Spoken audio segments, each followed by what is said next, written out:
Only thing you've known is that since the Civil War, the dwarves have rebuilt the city entirely underground, under a mountain.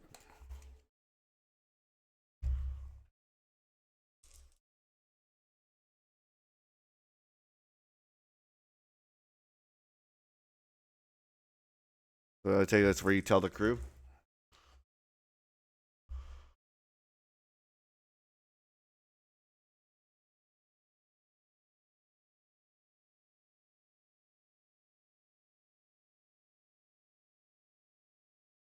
So it'll take you about where you are. It'll take you about a week to get there.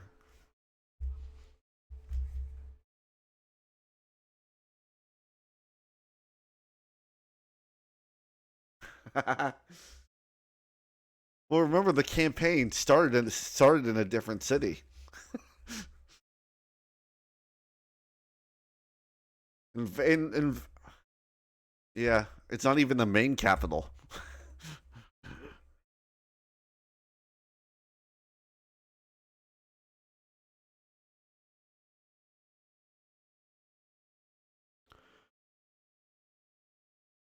So unless there's anything y'all want to do during travel time,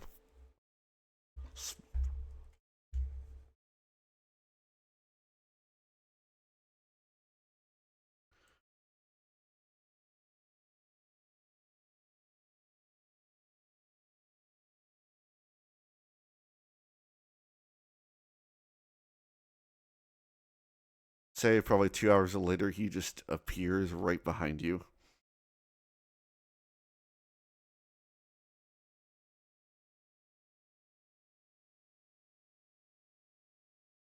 Hello.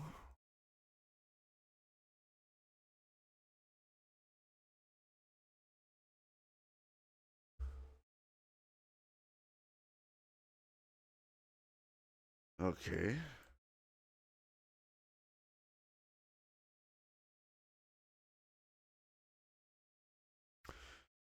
You want to take her place.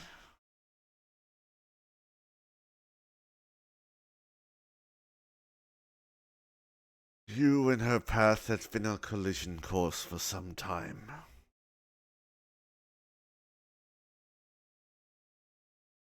It was bound to happen eventually. But from what I have seen, it would maintain the balance.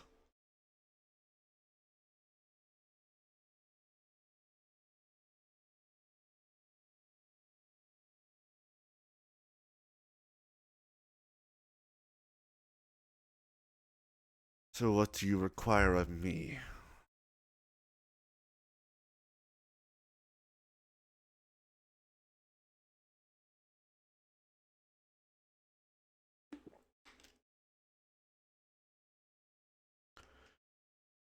If it means maintaining the balance, then I will assist you.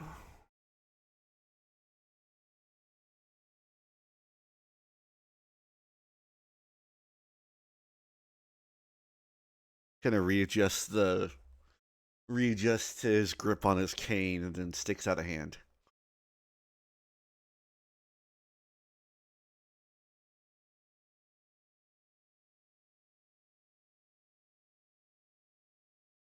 You also feel that as you connect, you see this it's this very fine silk made entirely of gold, kind of encircles around both your hands.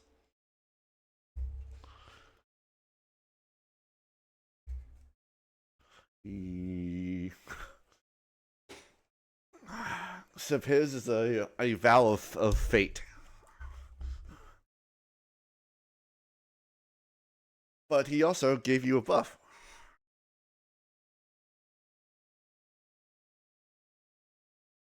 You have a +2 to all +2 to all attacks and saving throws.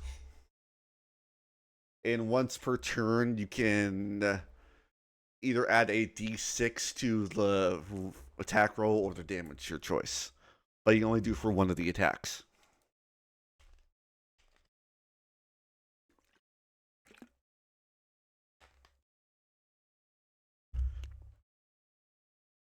Yeah, and then a D6 once per turn, and that will last until she has fallen, or if she or until you die trying to do it.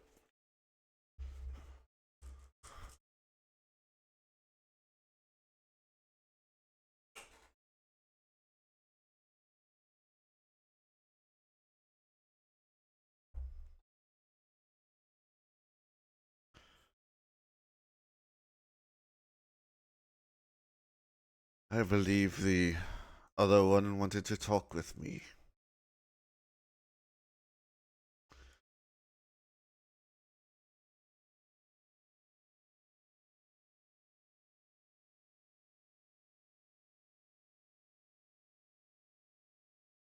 Where is your mini? I don't see it.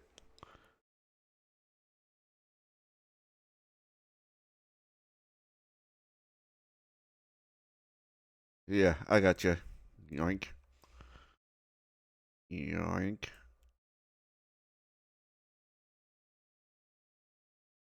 There you go.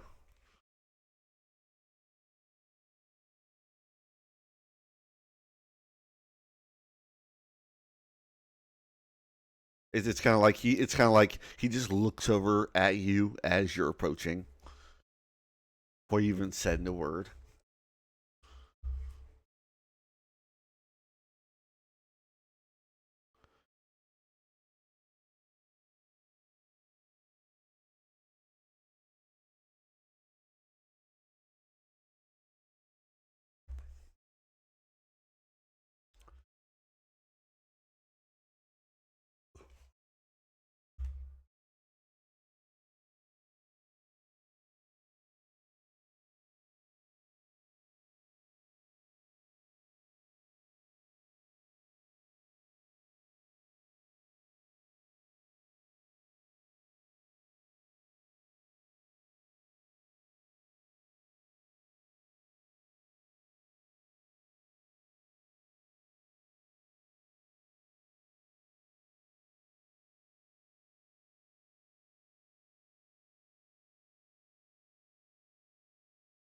He kind of studies you for a long moment and just says, "Look for the door sealed and his sign upon it."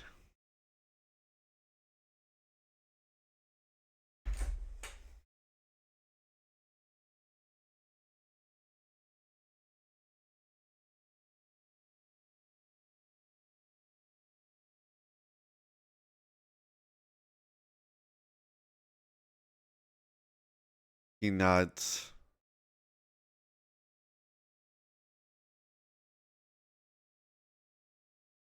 He kind of looks at you, gives you both a quick look, gives another nod, and dips out.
Oh, for a type of response.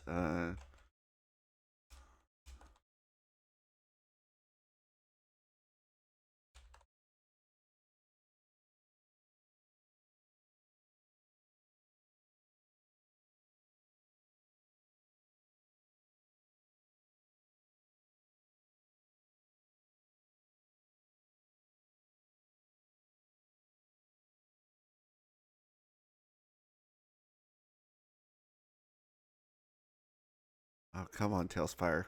Behave. Behave.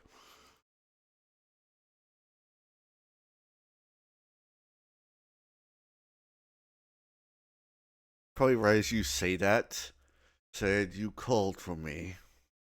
You kind of see, like, as you turn around, he's like, he's tilted the chair way back, his feet's on the table.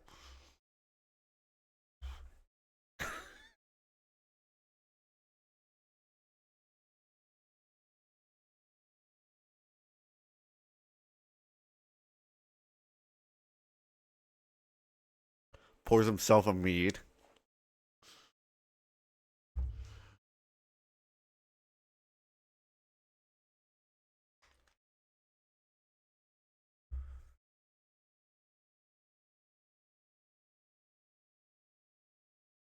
Depends on what you're asking for.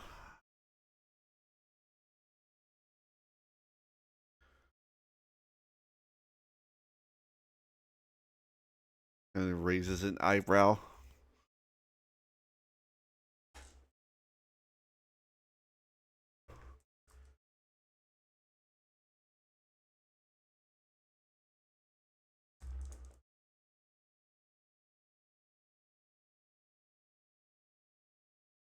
He just starts laughing.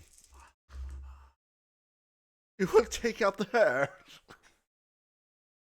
Do you have a death wish?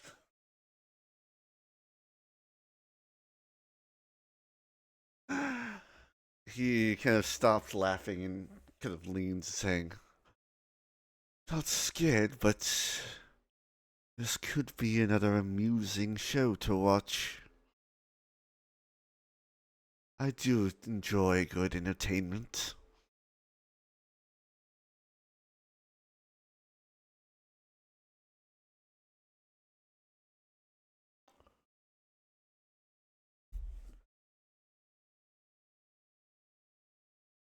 So, what are your terms? He snaps his finger, and there's a flash of flames as you see a infernal contract appear on the table.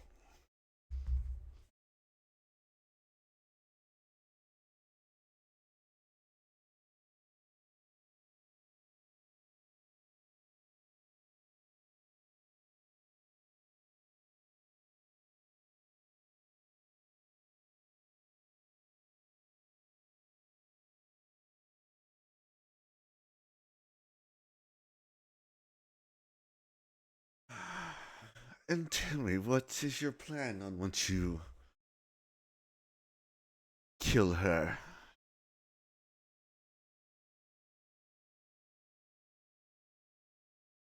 Interesting.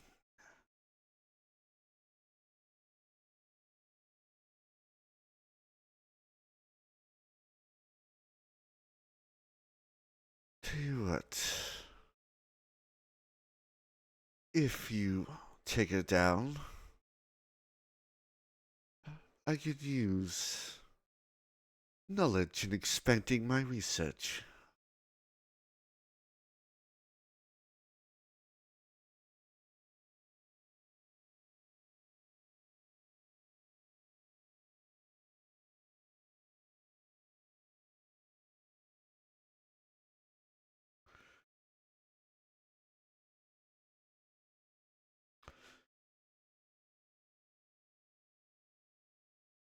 So say me and my brother are in a race to see who can alter. How shall I put it for you?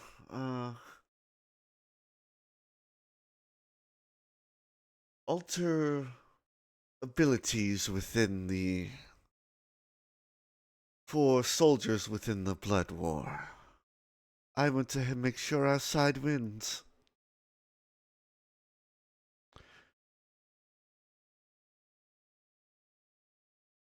Yes.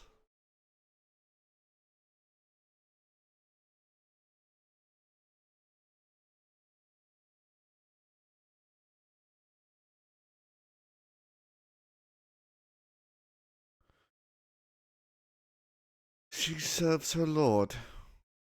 She's on the outside.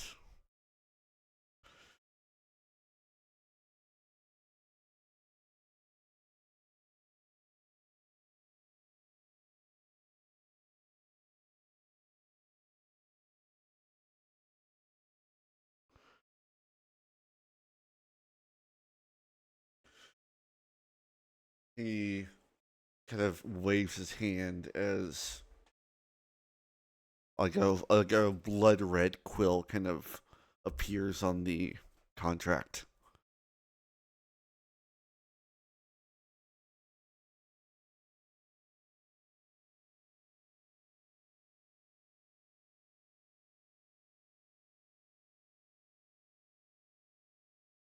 Okay, both of you make investigation checks. I'll give you, since you're using your sword, I'll give you advantage.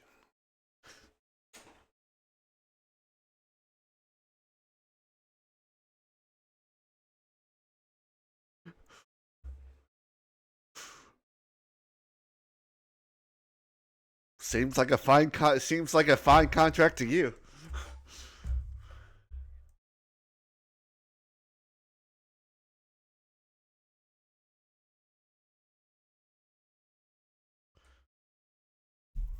You see, kind of in like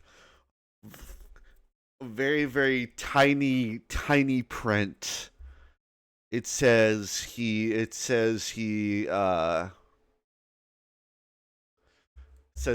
wants your sword if you die.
He just gives you like this fanged smile and says, and then kind of shrugs and says, "I am a demon after all. You're the one trying to make a deal with the devil."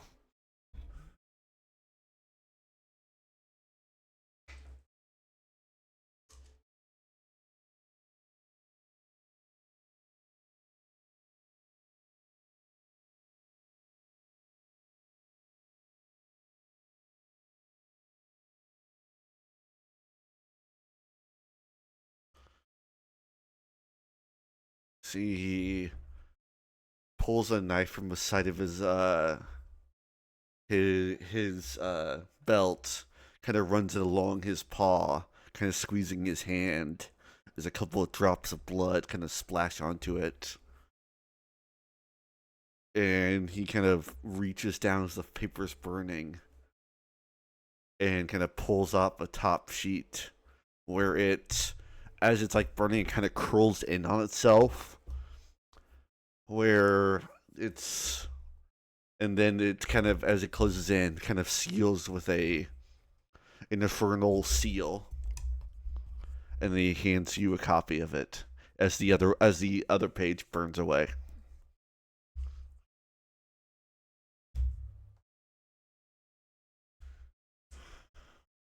Vernal contract.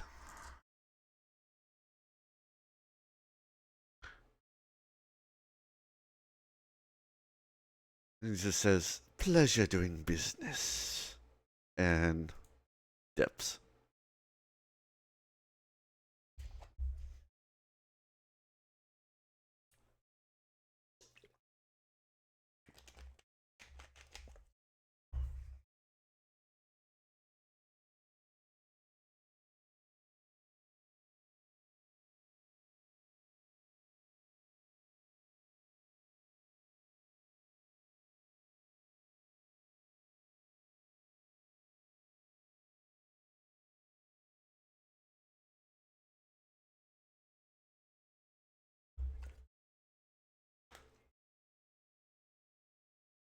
I think you're gonna end. You'd end up like Reggie after he died, soul split into multiple pieces.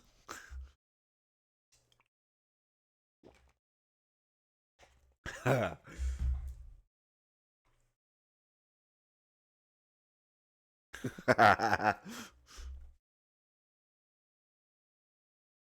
Marut.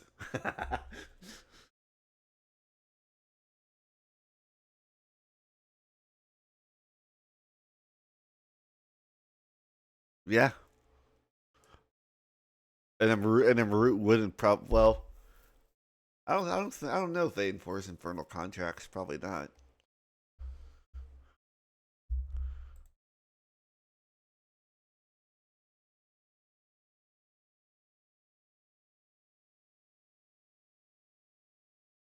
Don't.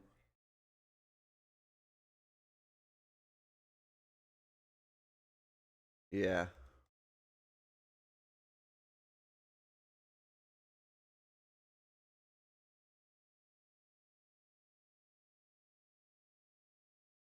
So unless there's anything else anybody wants to do, otherwise we can fast forward.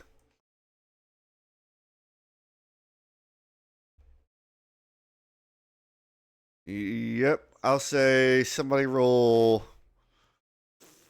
4d20s.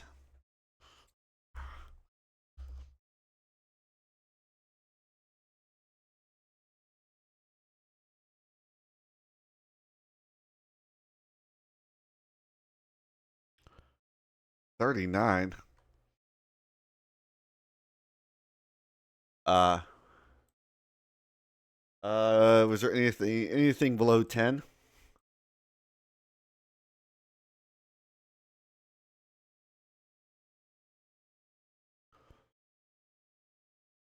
All right.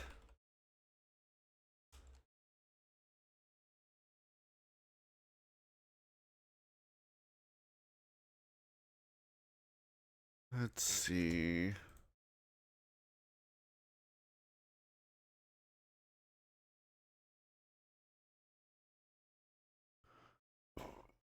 Yeah.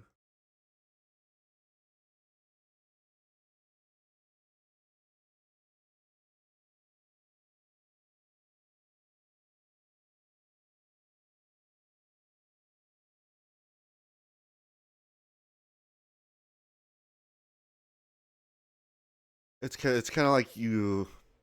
It's kind of like as you're speaking in the stone, and you just kind of hear probably not far off. Turn around.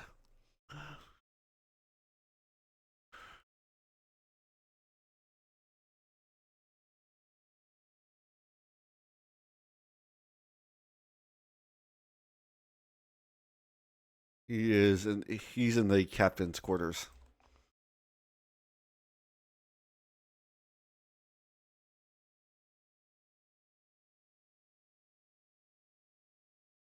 Yes.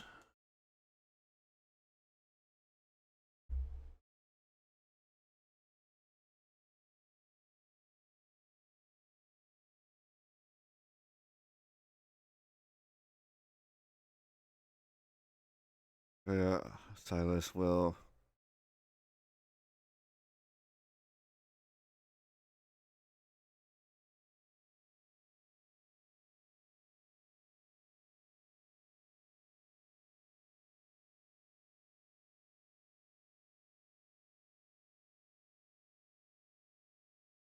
You kind of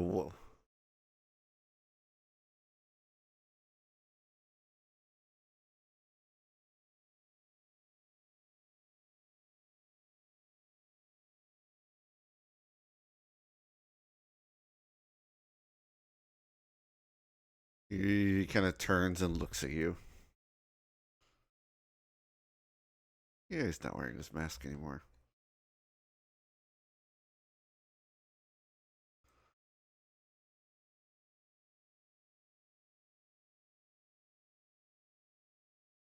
I do.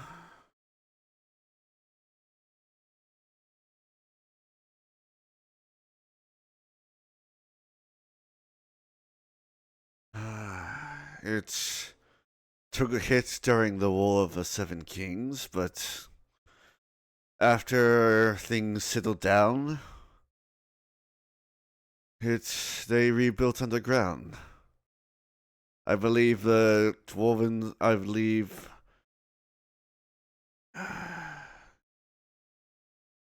I believe Aaron's quote was, "That shit ain't happening again."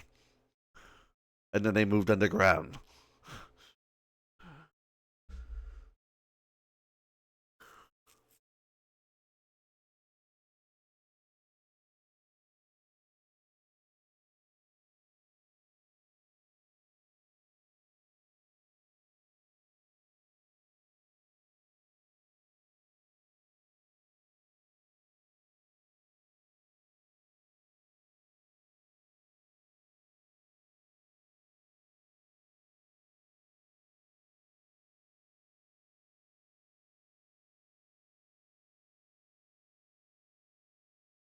Yeah.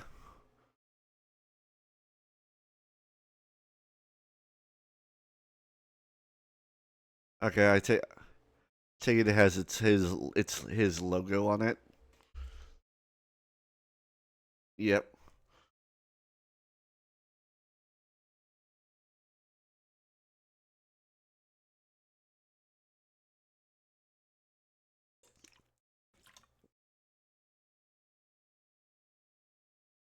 He kind of looks at it and says,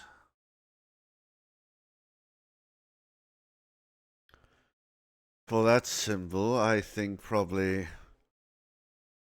there are old tombs that are under under Olerin that might have it."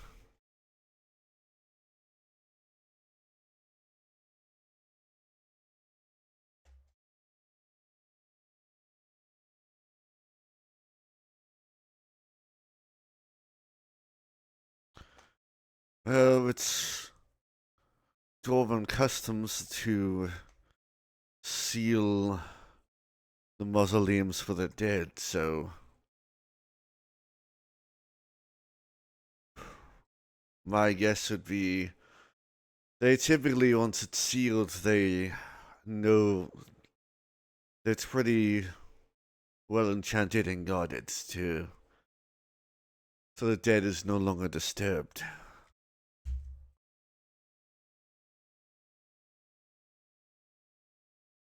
He nods.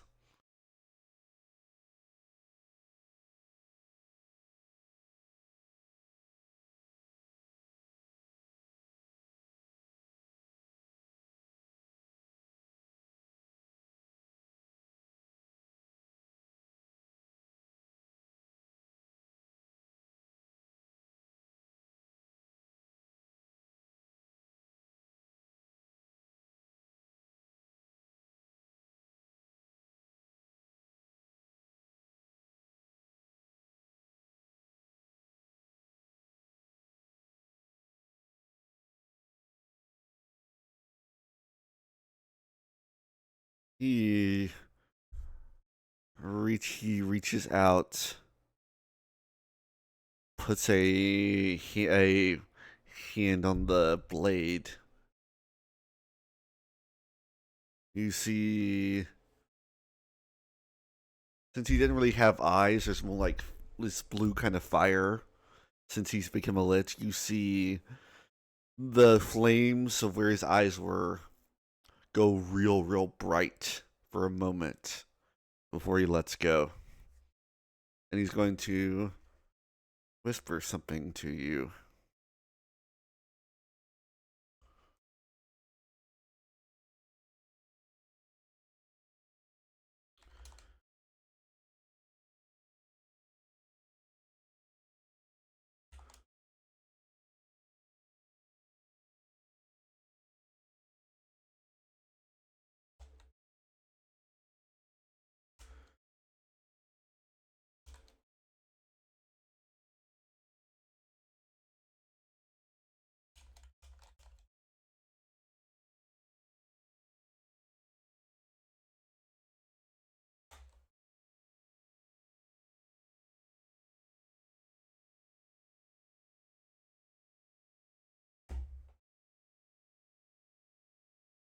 That's what he whispers. Oops. It can be forcibly removed, but he's probably not gonna go willingly and will put up a fight.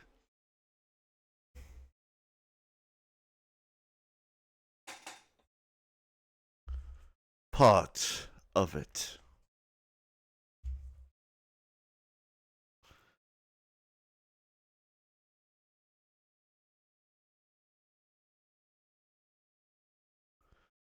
He says, to truly awaken it, you have to kill one of those winged assholes.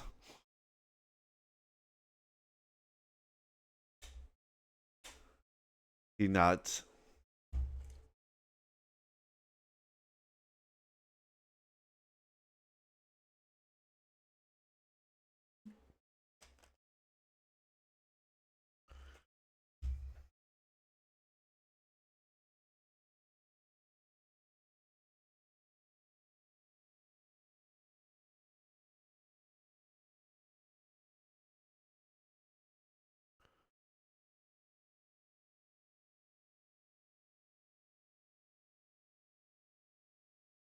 He nods.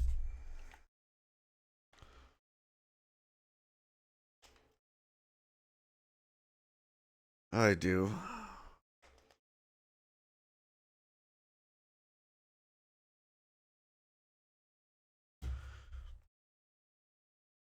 I'll say, as you're having this conversation,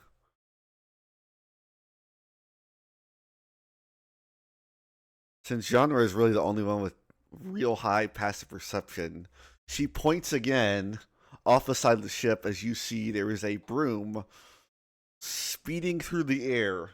Nobody on it, where it looks like there's a pair of goggles and a helmet are strapped to it.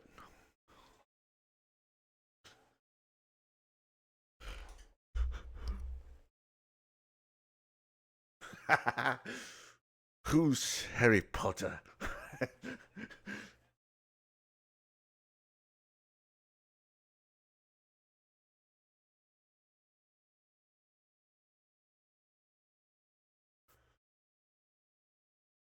In other words, you can try and grab it if you want.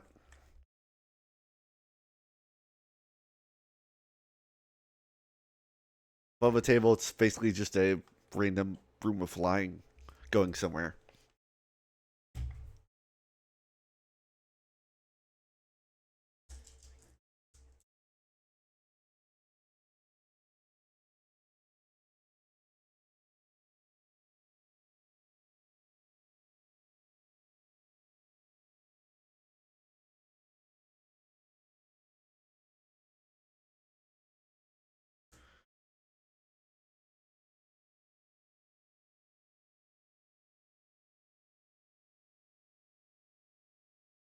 All right, Lara.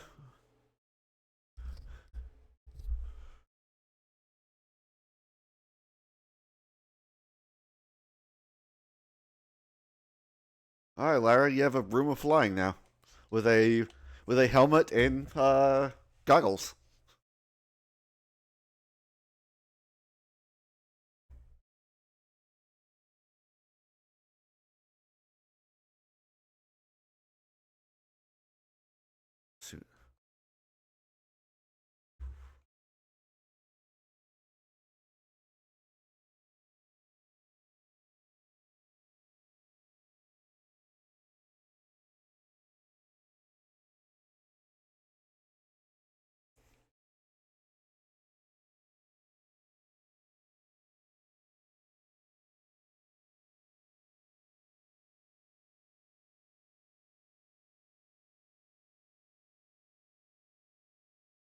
All right, I guess it's up to you of how much you would be paying attention to this conversation at all.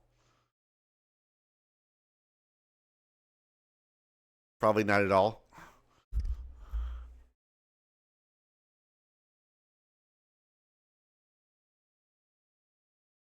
Yeah, so I guess you'd say that to her, and she just wouldn't reply.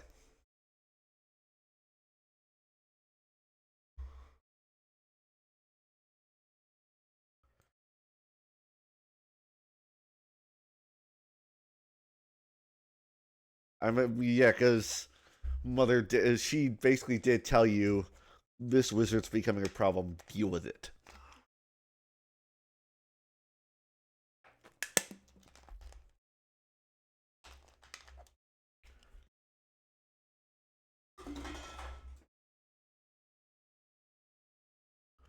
So for I'd say probably another couple of days later, during your final as you start to approach, you notice that griffins seem to move on either side. You see they're heavily armored, and there are dwarven figures who slowly kind of they're almost kind of like military escorting you to the city.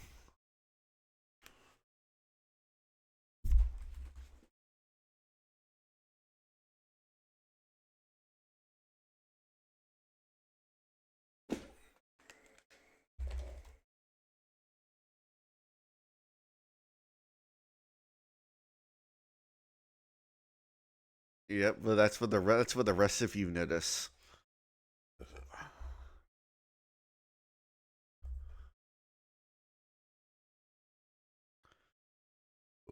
I would say the only thing you notice about these riders is they are like there's definitely a tenseness in the air as they're following you. Like something might be happening.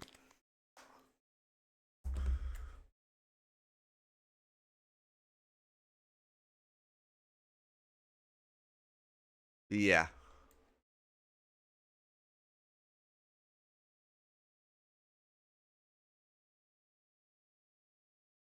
And then I would say eventually as you get to well, at least you can tell of a rough cut path that leads into a doorway into the mountain where the ship kind of lowers enough to throw rope ladders down onto the path that leads to the city.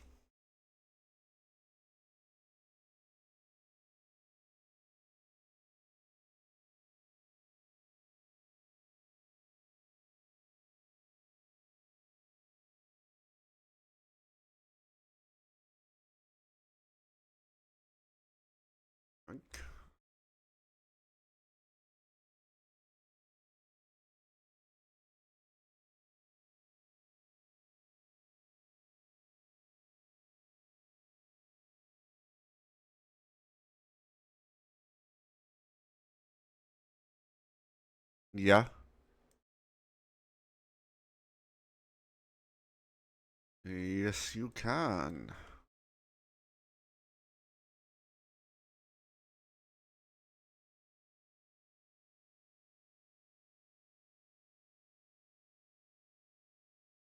Yoink, yoink.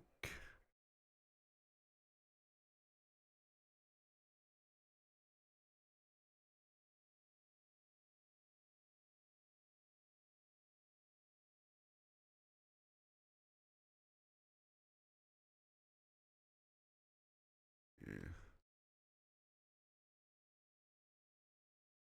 1, 2, 3.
Well, at a distance.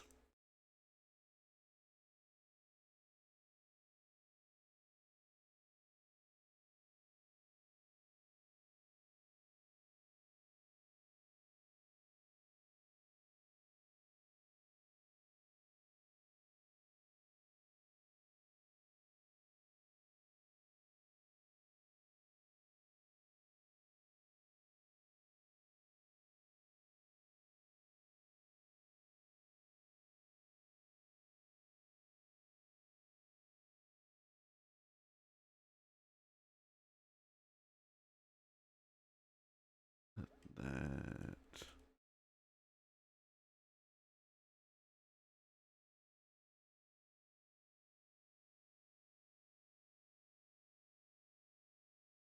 that there. Okay.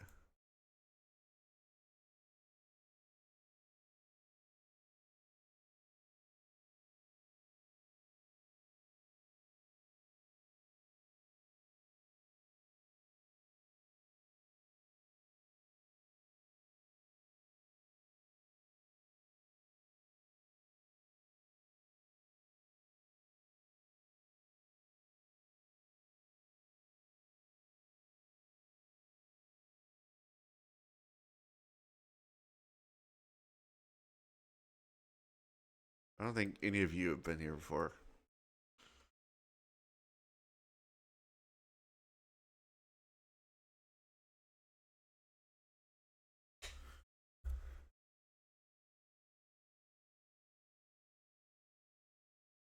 Uh, Possibly.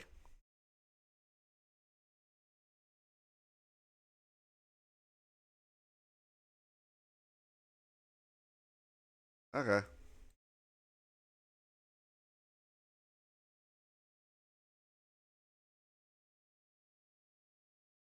Yeah, that's true. We can just say you go off to hang with your mom, I guess.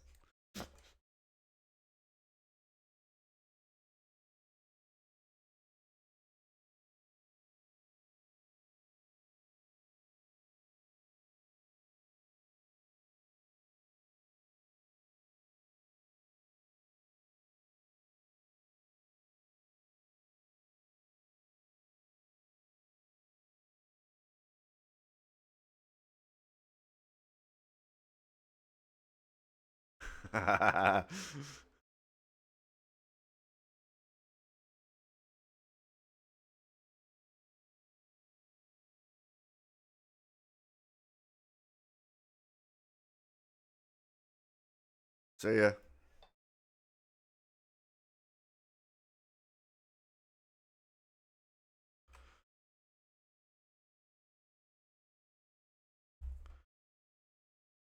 So shopping, I guess first, or like I guess that for most of you, shiny rocks.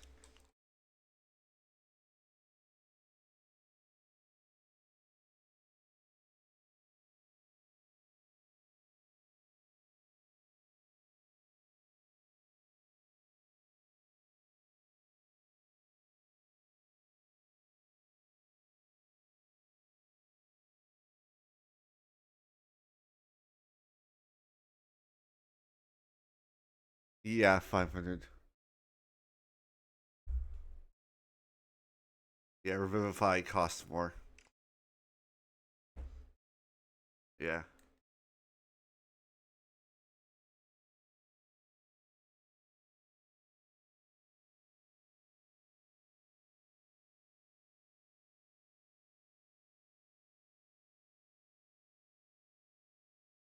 Uh,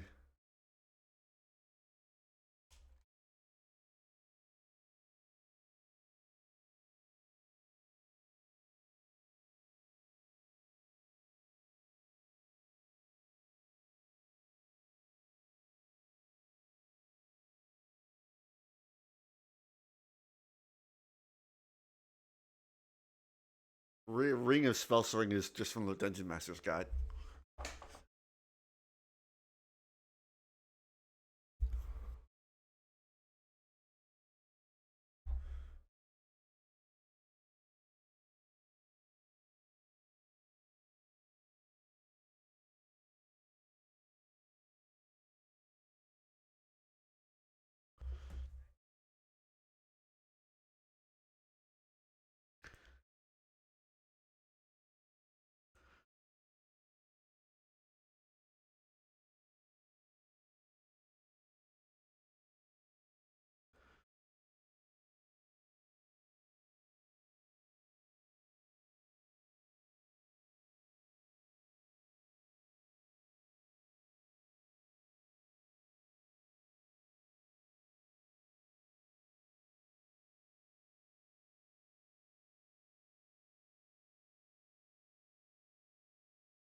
I think probably the biggest thing you notice is there is a lot of a the heat in this in this chamber is bigger, and this you just hear the sounds of large forges going.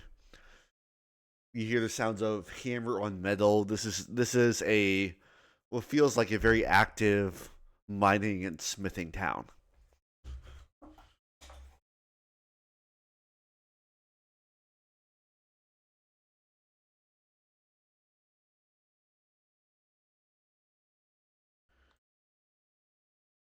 Yep.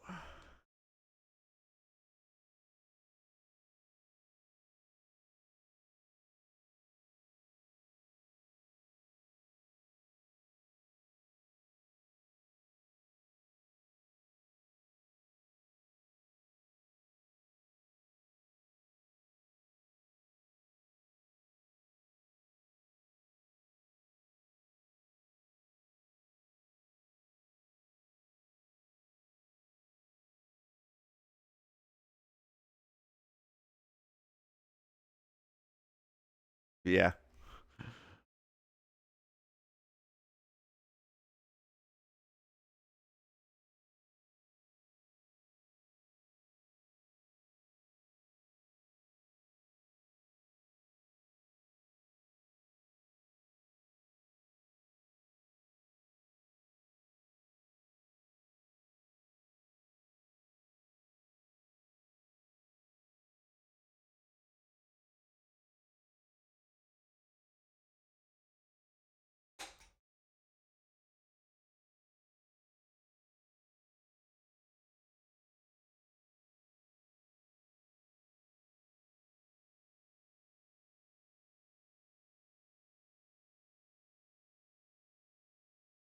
Oh, I gotta find him.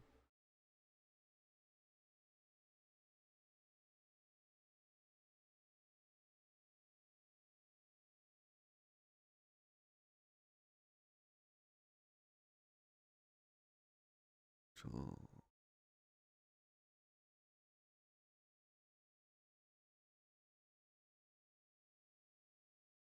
I would say the only thing failure you know is that based on the maps and stuff that he gave you,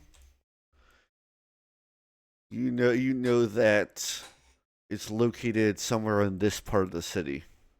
I don't know if you see where my thousand arrows are.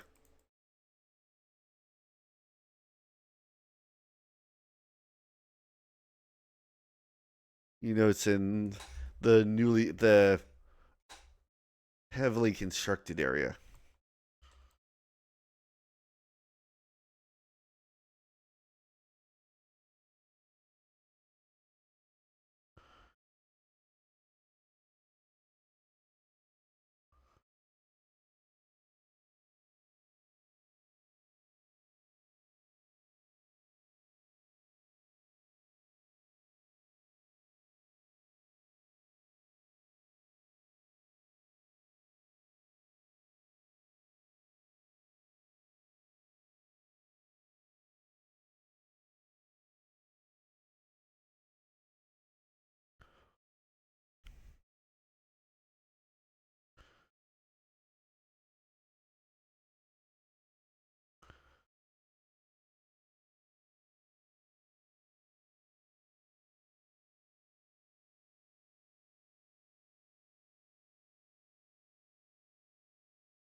Like, you know that rock that gets really shiny under pressure? I need that thing.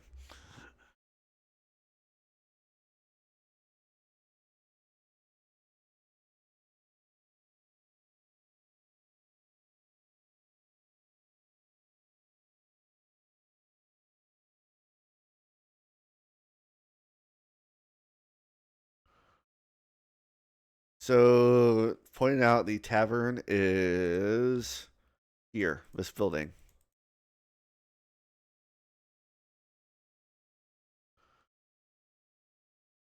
Yep.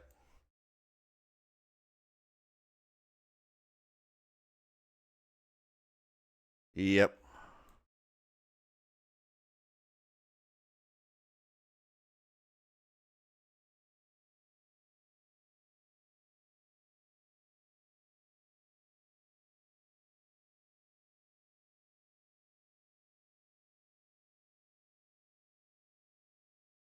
Huh.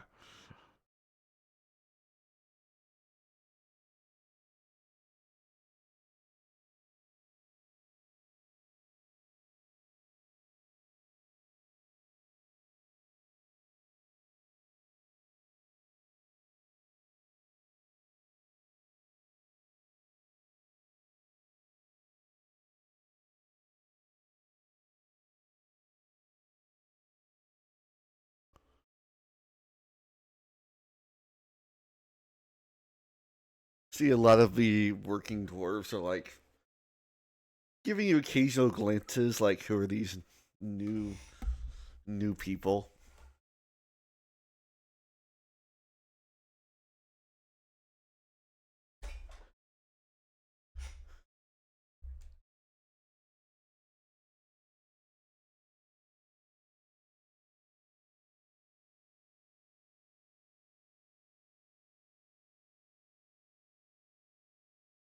He's human.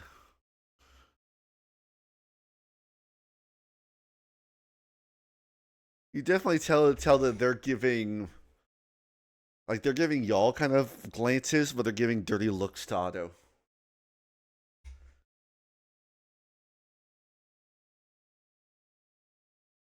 Might be a little racist towards humans.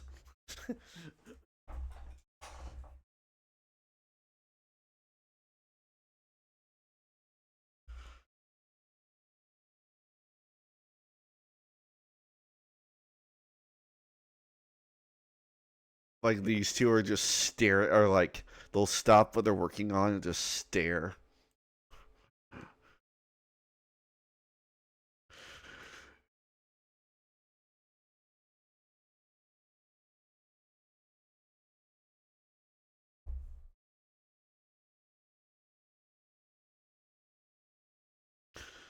Nope, that's a blacksmith shop.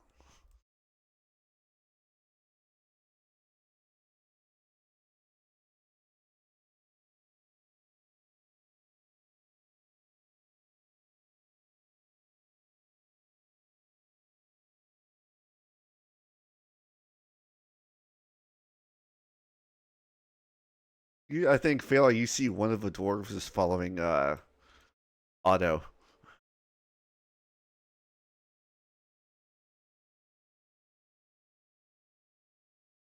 No,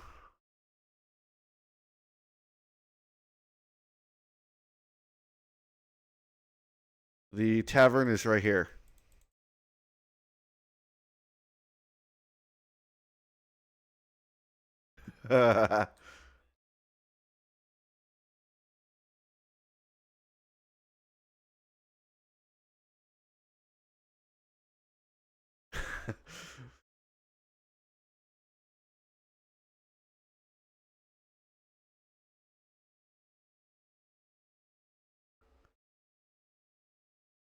Right here.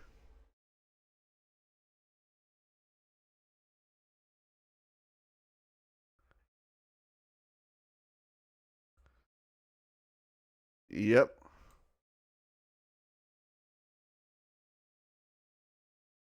They just keep staring at Otto.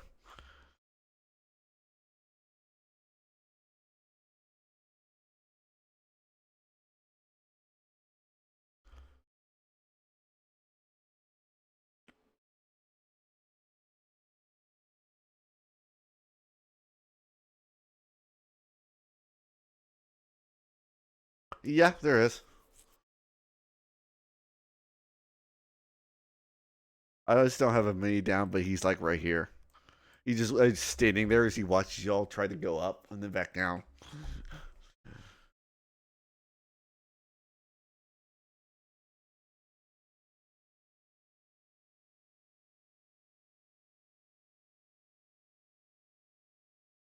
Drinks are served outside. Beds and other services are here. For him, as he points to Otto, it's extra.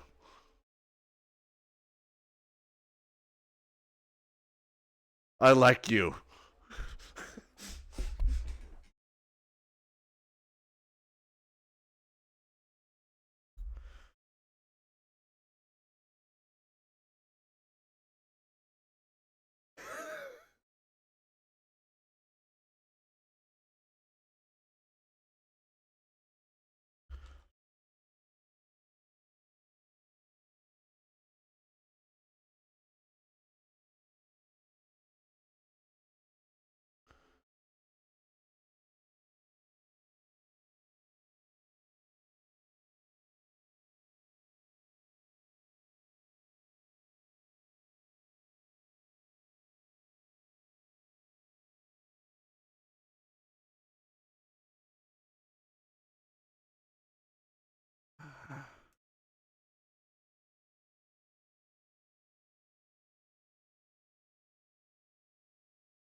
The Grand Hall is off limits, and so are the Hollow Crypts. But beyond that, the rest is open. The Grand Hall is for the royal family, where they conduct business, and the crypts is where we bury our dead. For religious reasons.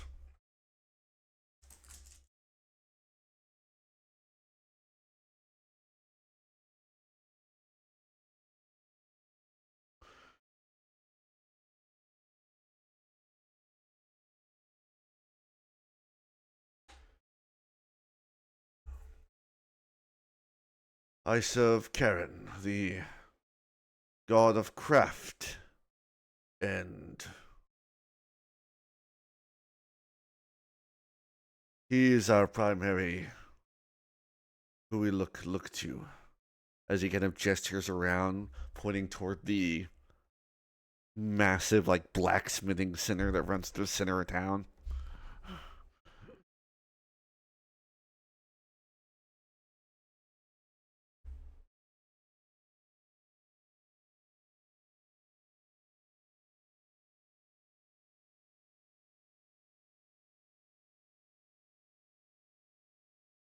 See, how many do you need?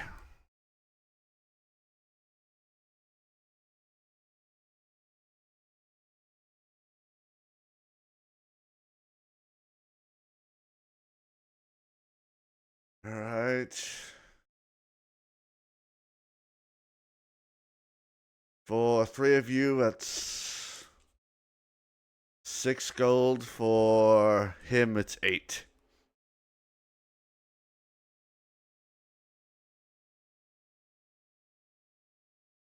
He nods.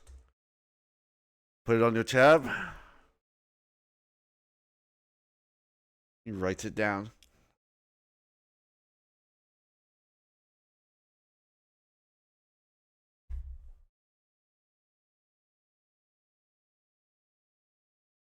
Yep. What's Phalar doing?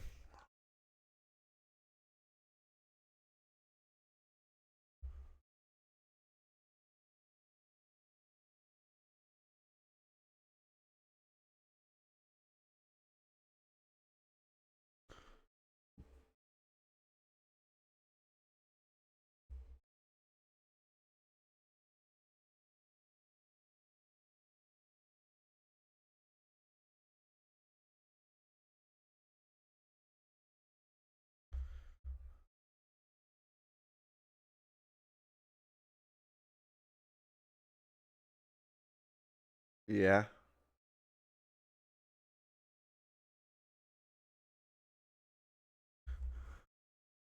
Kind of looks up. He sees like in the middle of it, looks like working on some kind of middle breastplate.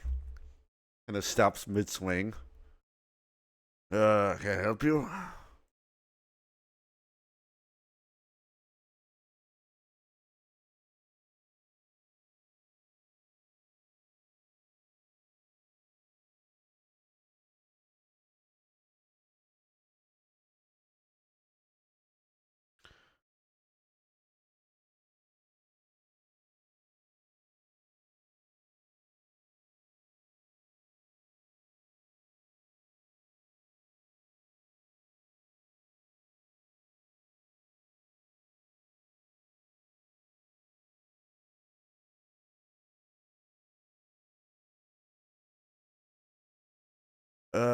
Depends on, do you just want repairs or totally refitted? Refitted will cost you about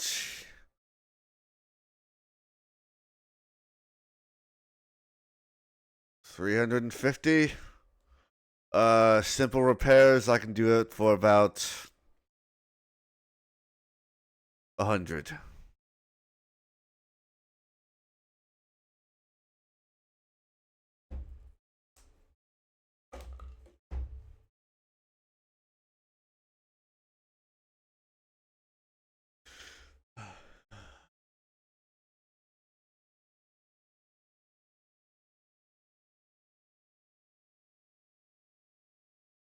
We would add additional armor to it. Basically, long story short is you would increase its AC by 2.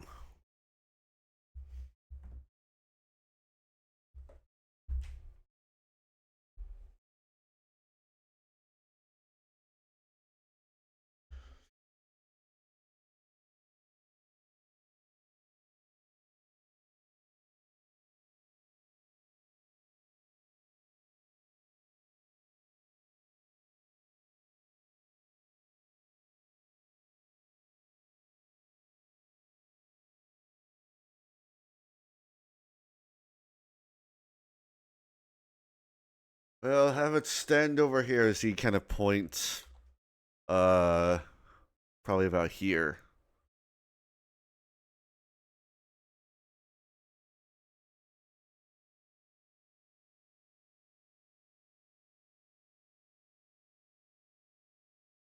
And then he holds out his hand for the money.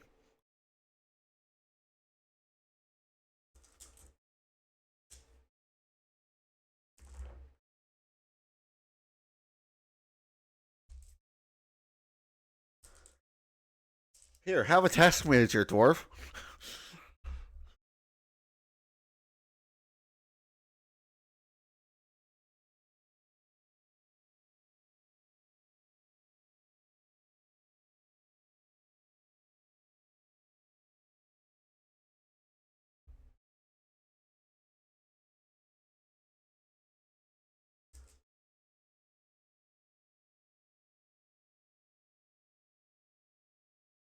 Uh,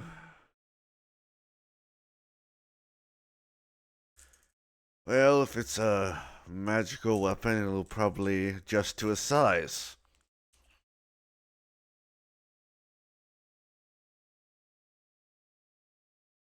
So basically, you can just give him a magical weapon and it would automatically adjust.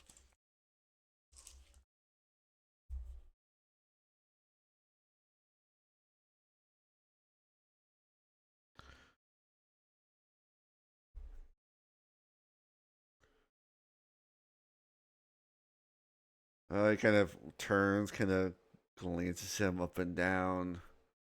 Uh, 10 minutes, give or take.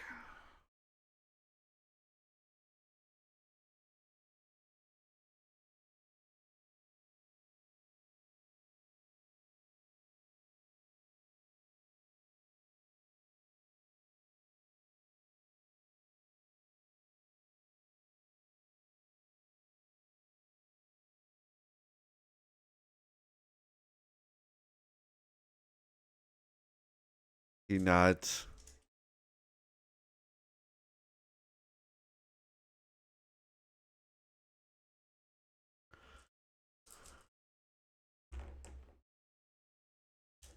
So, unless we want to fast forward the shopping spree, we can That way we don't spend the entire time y'all shopping.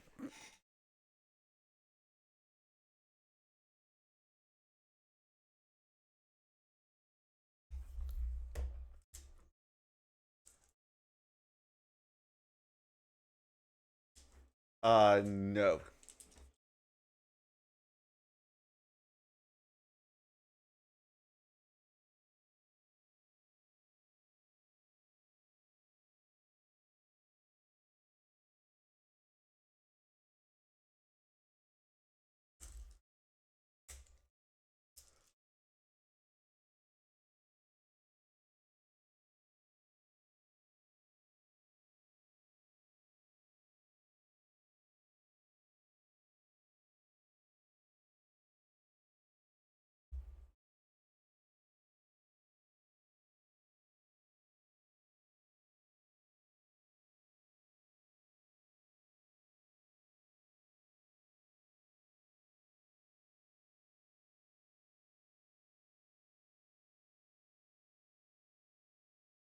It's like even some of the dwarven patrons keep staring over at Otto.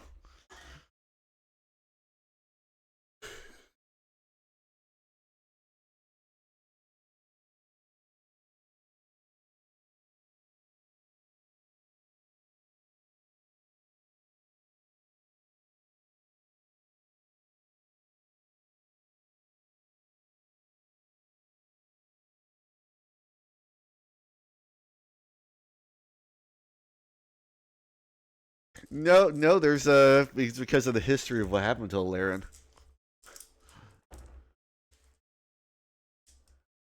Roll history.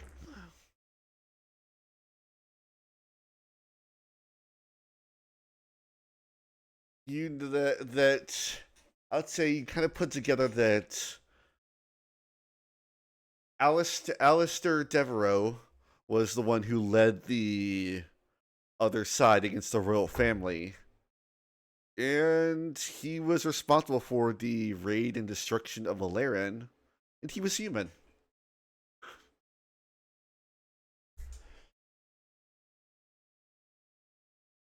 Human raided and destroyed the city.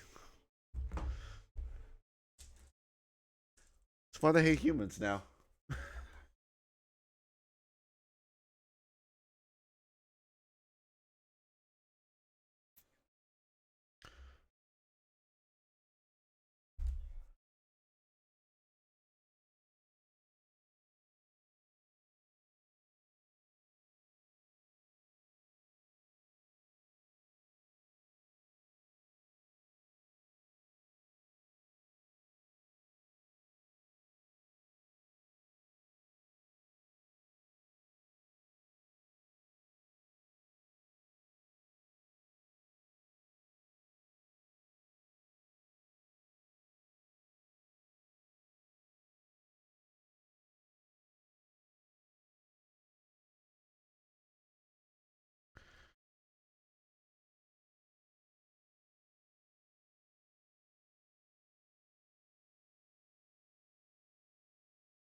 As y'all are having this conversation,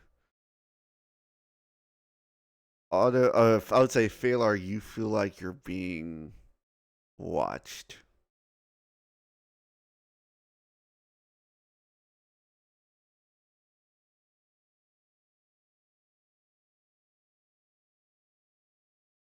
Roll perception.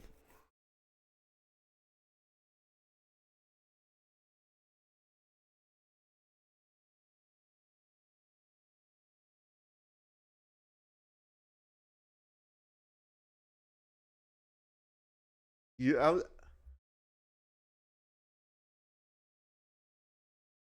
I mean, with her high passive perception,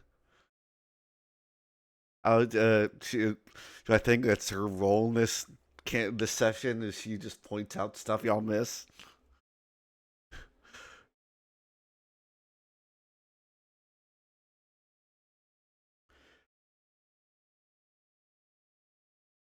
Yeah, so roll perception for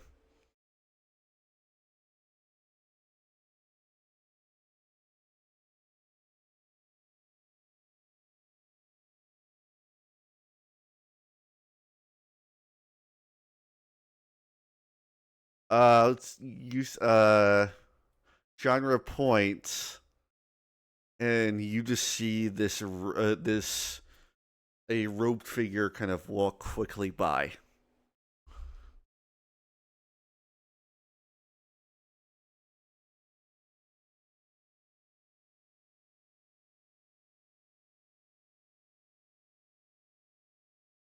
Yes.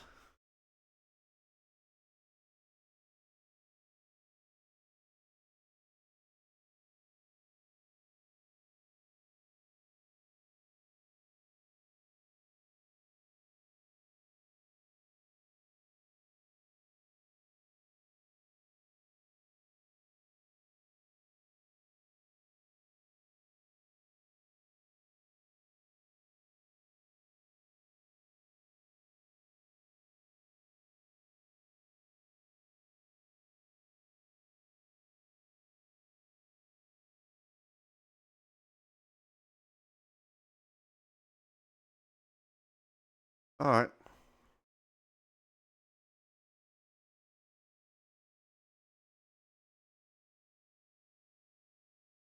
Roll in yeah, roll athletics or acrobatics.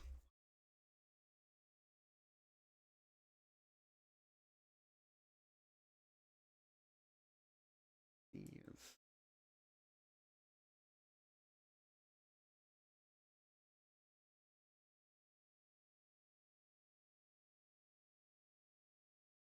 Because since you're in, I'm gonna say you're, yeah, advantage.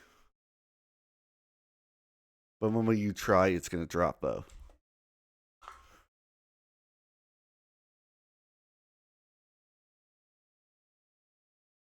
What'd you roll? You,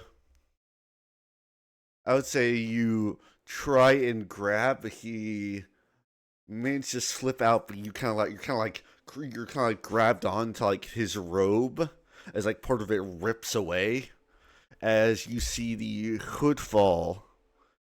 As he keeps moving, you just see gray, pale skin, looks almost shriveled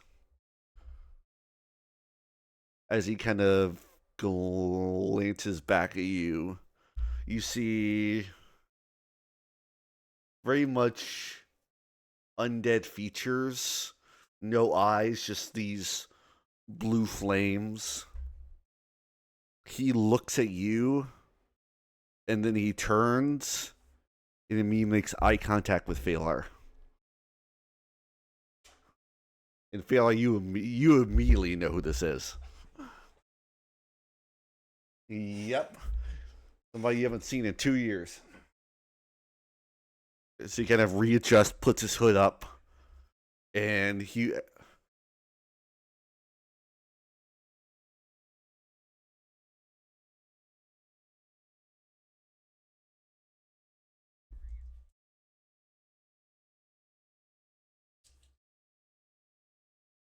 Yep. You see him take a couple of steps and then vanish.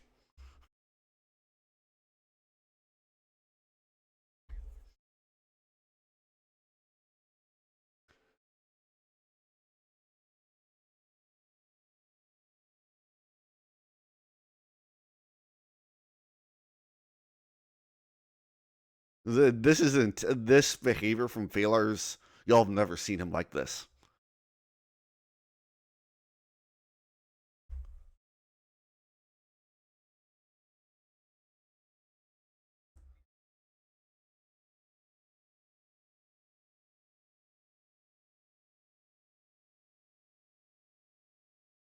That would be the very first session.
There are rooms unless y'all want to go to your room.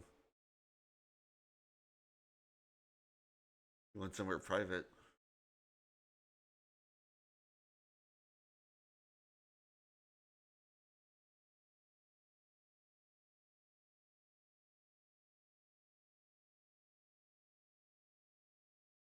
Uh, 1 gold. It's like he says it to you, but it just his eyes shift again to Otto. For you, it's 2.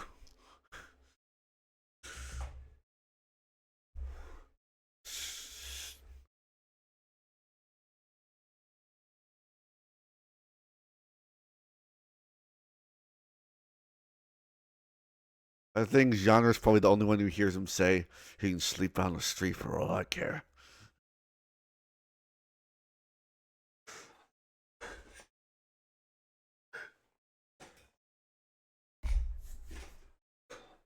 Yep.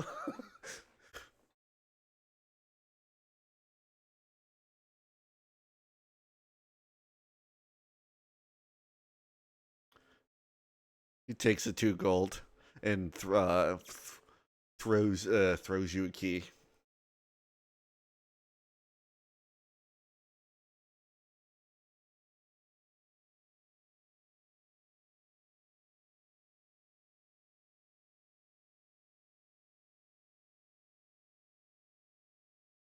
Okay.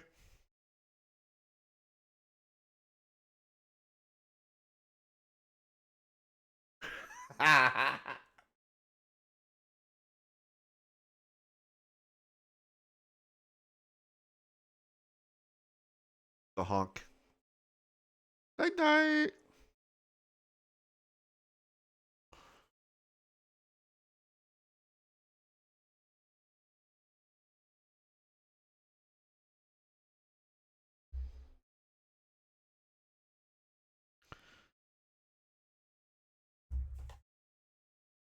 Yeah.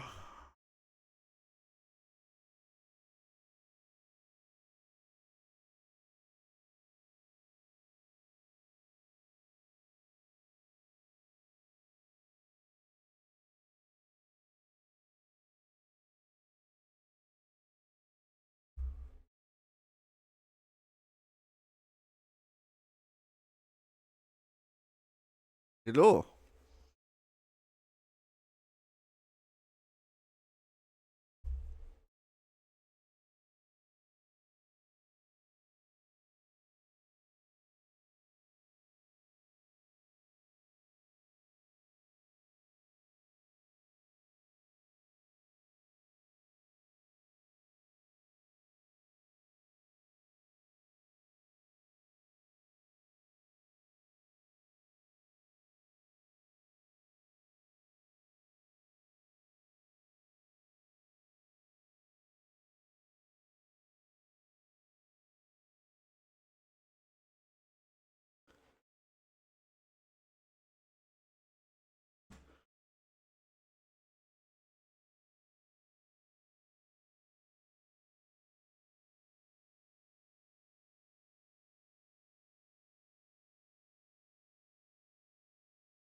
you know you Otto would know that that the of the Vecca incursion that happened 2 years ago that he was stopped,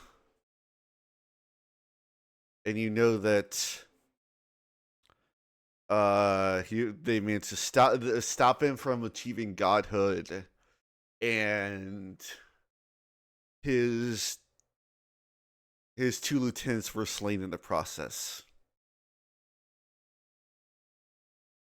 Yeah, last campaign.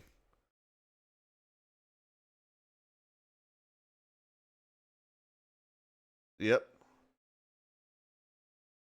Yep.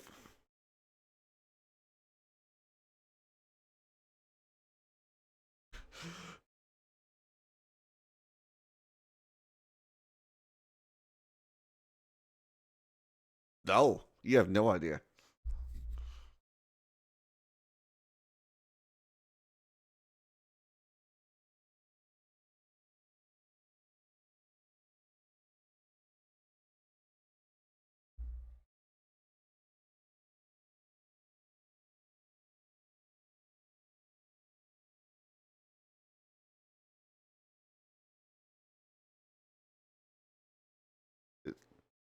It's at this point that all of you hear an explosion happen elsewhere in the city.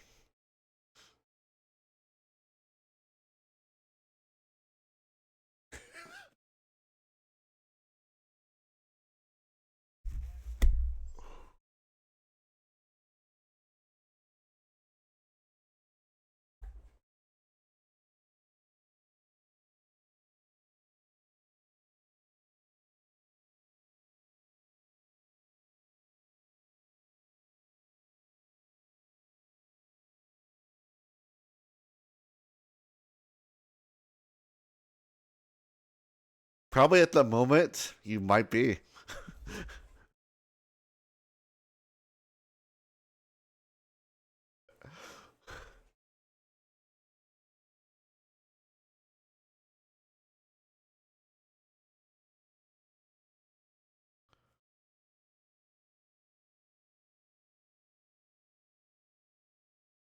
After an hour, it becomes permanent.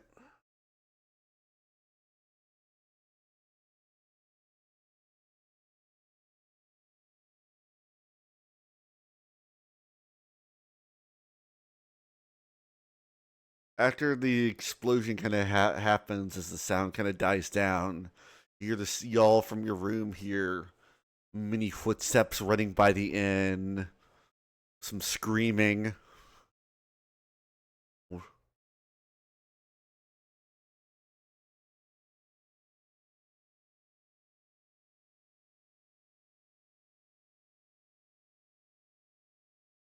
Yeah, so y'all see a pool of black smoke coming from, see, from where you are, from looks like below the bridges.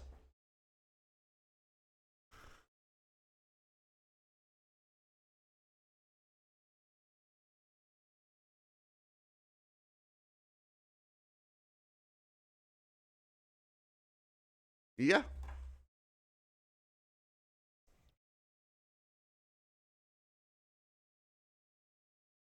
Are you concentrating to see through its eyes? As you kind of release it out and it flies down, you see where looks what looks like a well-made wall. Part of it has been blown inward, making some kind of entrance.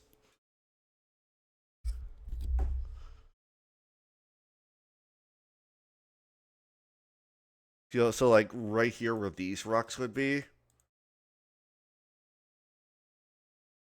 is just like all of that rock is just blown inward, and you see there's some kind of tunnel inside.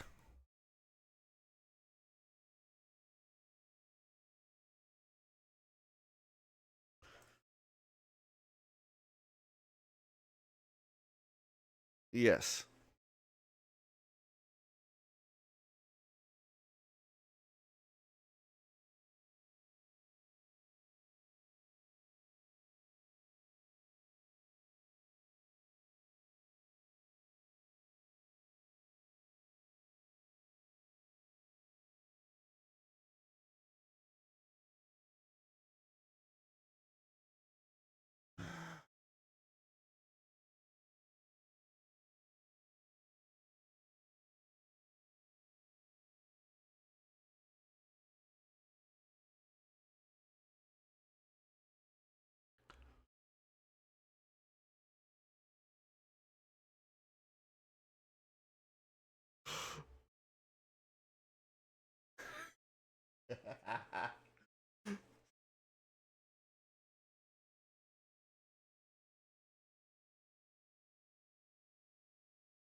I mean, I'm sure you probably all have travel cloaks that have hoods. You can probably put a hood up.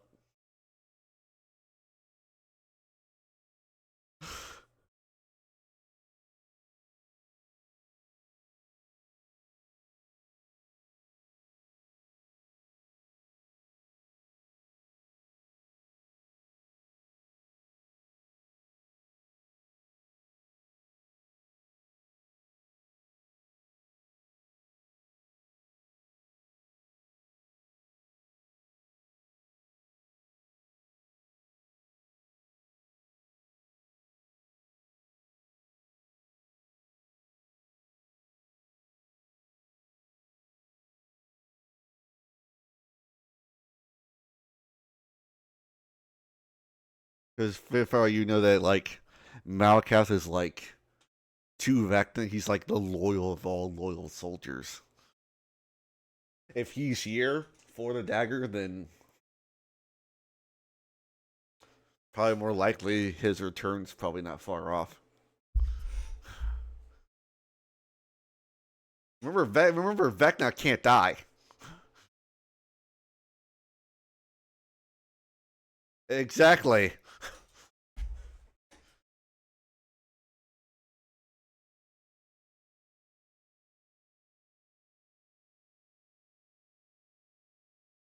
I rolled a D100 and I just rolled really low.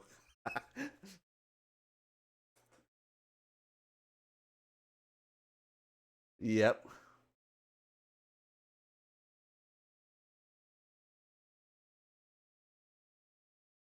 Yeah.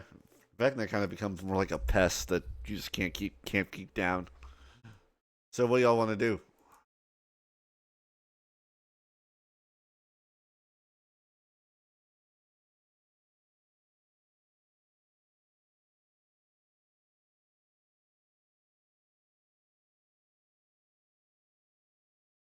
Yeah, I would say you it's probably at this point that Alati is probably automatically on its way to you.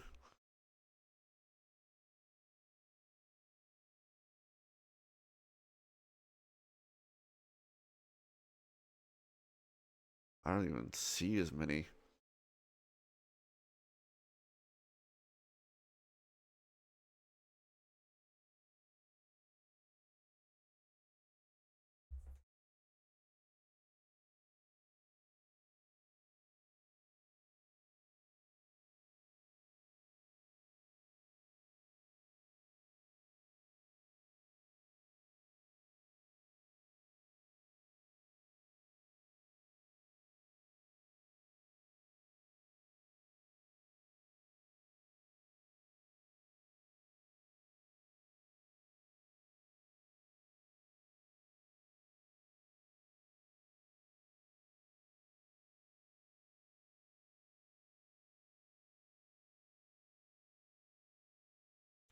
Yeah, guards are like pouring down these stairs over here.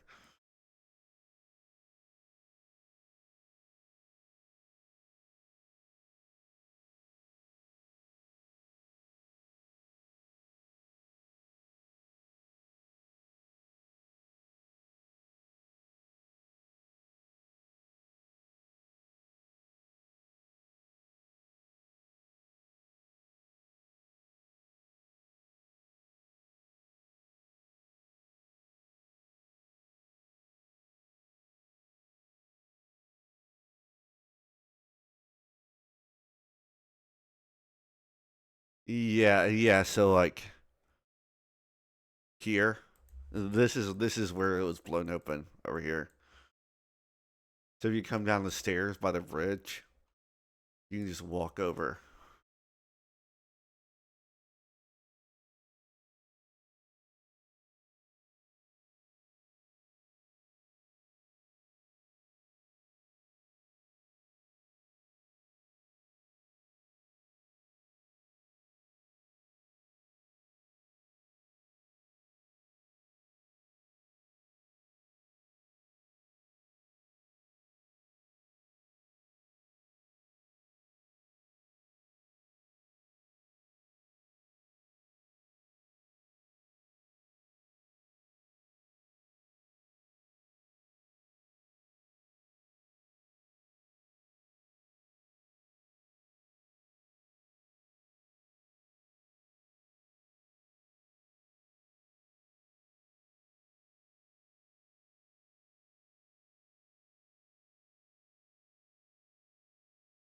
So we'll fast forward as y'all head down.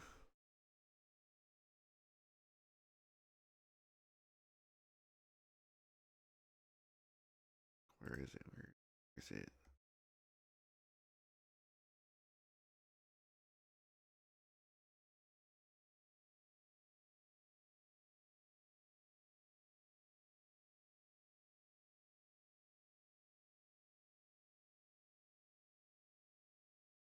Here?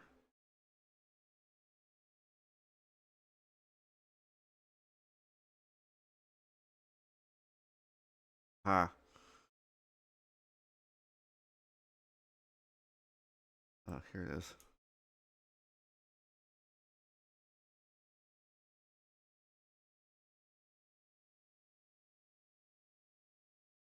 Unfortunately, Latia's probably not going to fit.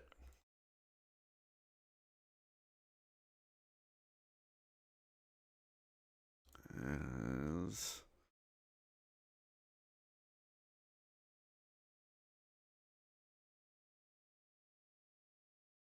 probably in the session before y'all engage.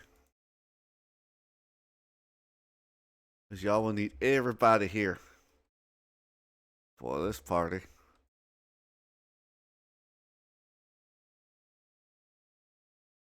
It's underground.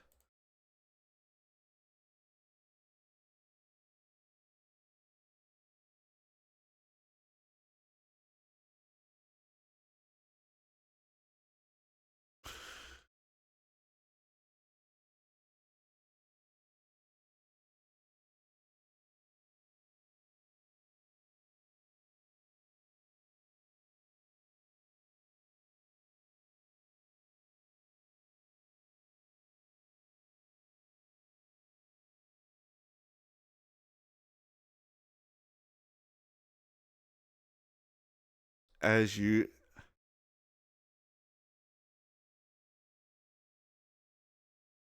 as you probably come down, you hear just echoing through the hall, through this entire chamber in front of y'all. Vela, did you really think you could escape your past?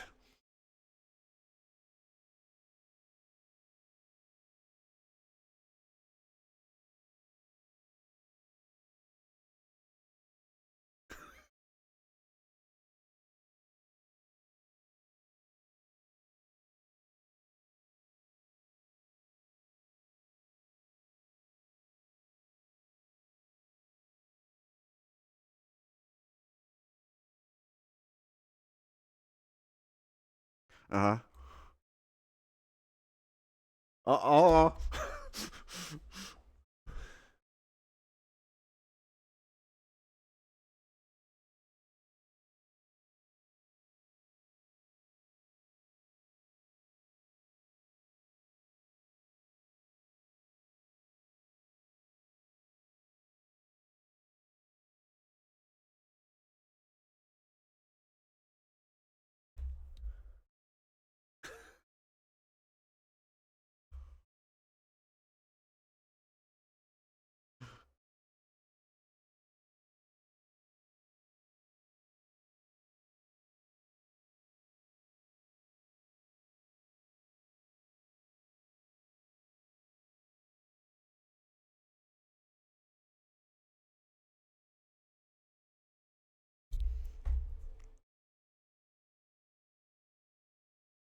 Uh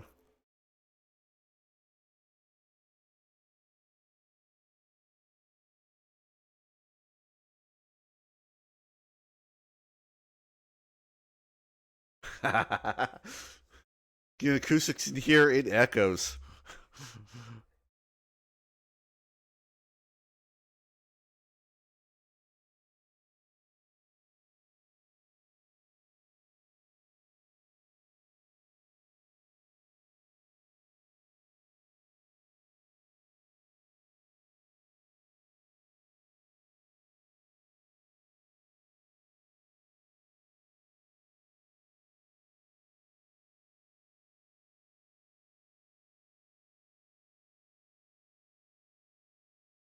He kind of moves. And probably now moving within sight of y'all. And says, his turn is close. Join me or die.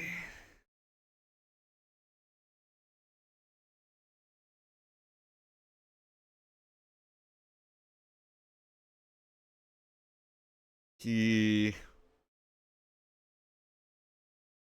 starts to mutter something as this entire chamber starts shaking, rumbling.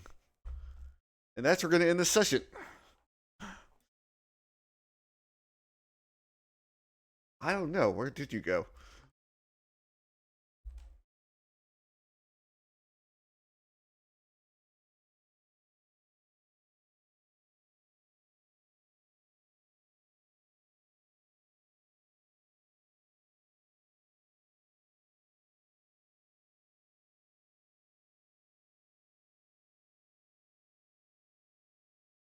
If you look how it works in Baldur's Gate 3, it's basically a machine gun.